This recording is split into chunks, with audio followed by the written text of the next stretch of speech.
So a couple weeks ago, I got tested at St. Mary's for A1A, alpha-1 antitrypsin. It's basically a protein deficiency.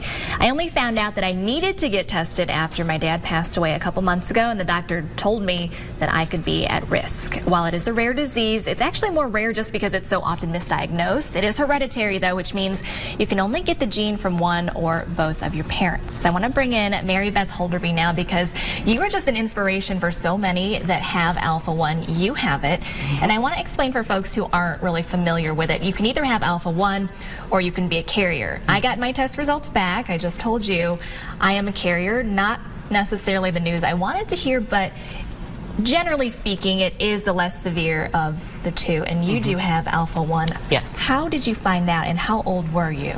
I found out back in 1997. I was 21. Wow. My grandfather found out that he had it, and we had a family reunion. My mom is one of 17 children. Wow. So he encouraged everyone to get tested that was there. And so I said, okay, a simple blood test, I'll go ahead and do it, more out of respect for my grandfather. Sure. And the results came back and found out that I was a ZZ and was very shocked. Did you have any symptoms at that time? Not at that time. The only thing that I had was I grew up having like bronchitis and pneumonia. Was always getting sick in the wintertime. Was diagnosed with asthma. Okay. That would be the only thing. I think a lot of times we hear that it's misdiagnosed. Yes. A lot of folks are told that maybe they have COPD or advanced emphysema. Case in point was my dad, but he was never a smoker, so that should have been a red flag in our case. Unfortunately, it wasn't.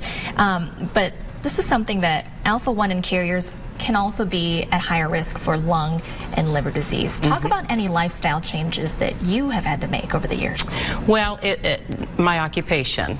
I wouldn't go into coal mining. Yeah. Because that obviously would be very detrimental to me. Absolutely. So more office jobs, you know, knowing that I shouldn't smoke.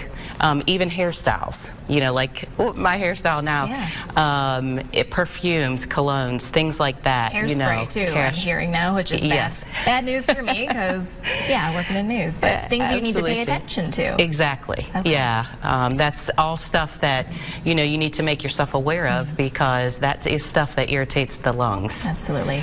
And you have children, too. I do. And you have had them tested as well, right? I had my husband tested. Okay. So he is normal, and I have the 2 deficient genes, so all of our kids are carriers like you. Okay.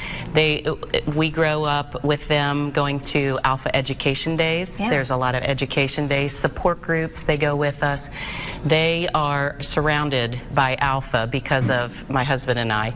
So that is something that we are educating them, and that's a big thing with alpha-1 is education. Absolutely. And I kind of want to talk about the support because once we posted this segment, which you saw on Facebook, I was really just blown away by the feedback that we got. We had literally hundreds of people resharing it. There were people emailing, messaging. Rhonda, who did the test on me, she said that they, I believe, had gotten about 12 people in since that had aired just to come in and get tested.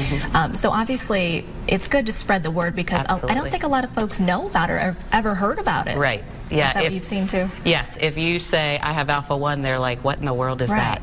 You know, and if you say COPD or chronic emphysema, they know what that is. But you know, to say alpha-1, it's like a foreign language to them. Absolutely. Yeah. What kind of outreach or what have you seen in terms of, because I know you go out and speak yourself, but what other outreach and support groups are out there for folks here locally in our area? There's a support group down in Princeton.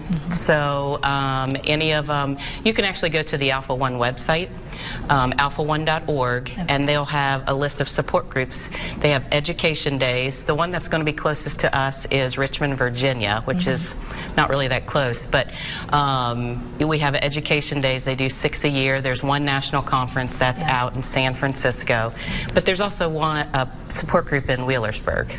Wow, so there's a lot available right here. Yes. Okay, that's incredible. Again, testing is free, so if you have any symptoms, maybe like COPD, but you don't smoke, or you know someone in your family, let's say, has it, go out and get tested. Absolutely. And any advice that you have for anyone out there listening or watching? Just be your own advocate. If you have asthma or emphysema, or if you see your family members, family testing is huge. Knowledge is power. Yes. So I just encourage family testing, because that's, you can do so much more when you know. Yes, and I think we should probably end on a positive note. It is not necessarily a death sentence. This is something you can live with, you can be happy and active, right? I've known for 21 years so far, and I have lived an active, life. I'm planning on living to 100 and being on Smuckers. I love it. Great optimism. I love it. That's right. Beth, thank you so much for taking the time to share with us. Thank you. Appreciate it. All right, we are back with another check on that forecast. Stay with us.